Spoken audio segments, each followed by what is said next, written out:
Metode mekanik konservasi tanah dan air merupakan semua perlakuan fisik mekanis yang diberikan terhadap tanah dan pembuatan bangunan yang ditujukan untuk mengurangi aliran permukaan dan erosi serta meningkatkan kelas kemampuan tanah.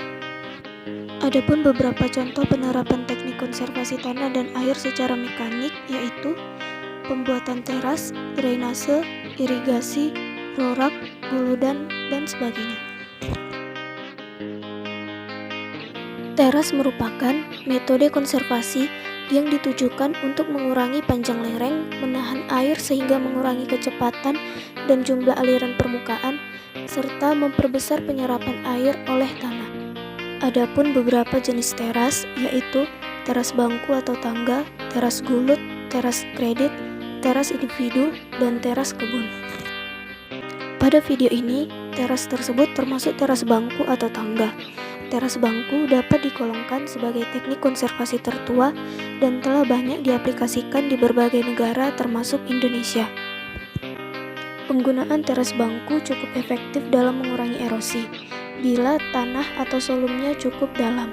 Selain itu, teras bangku juga dapat memperlambat aliran permukaan, meningkatkan laju infiltrasi, dan mempermudah pengolahan tanah. Akan tetapi, pada tanah yang dangkal, teras bangku cenderung menimbulkan dampak negatif bagi pertumbuhan tanaman. Dan bila tanah mempunyai permeabilitas lambat, teras bangku dapat mempercepat terjadinya longsor. Pada daerah dengan jenis tanah yang berstruktur lepas, tampaknya penerapan teras bangku kurang baik dan sering rusak. Untuk itu diperlukan penanaman tanaman penguat teras. Kelemahan lain dari penggunaan teras adalah memerlukan biaya tinggi dan sulit dipakai pada usaha pertanian yang menggunakan mesin-mesin pertanian.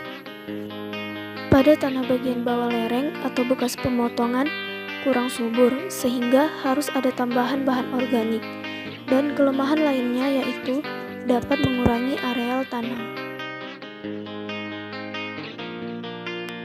Drainase adalah suatu usaha untuk menyalurkan dan mengeringkan sejumlah kelebihan air dari suatu wilayah ke wilayah lain, sehingga didapat suatu lingkungan yang kering di wilayah tersebut.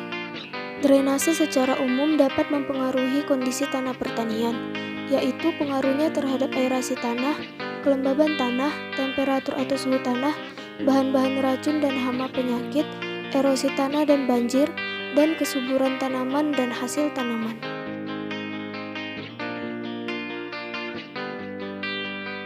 Drainase pada lahan basah dapat memperbaiki aerasi tanah.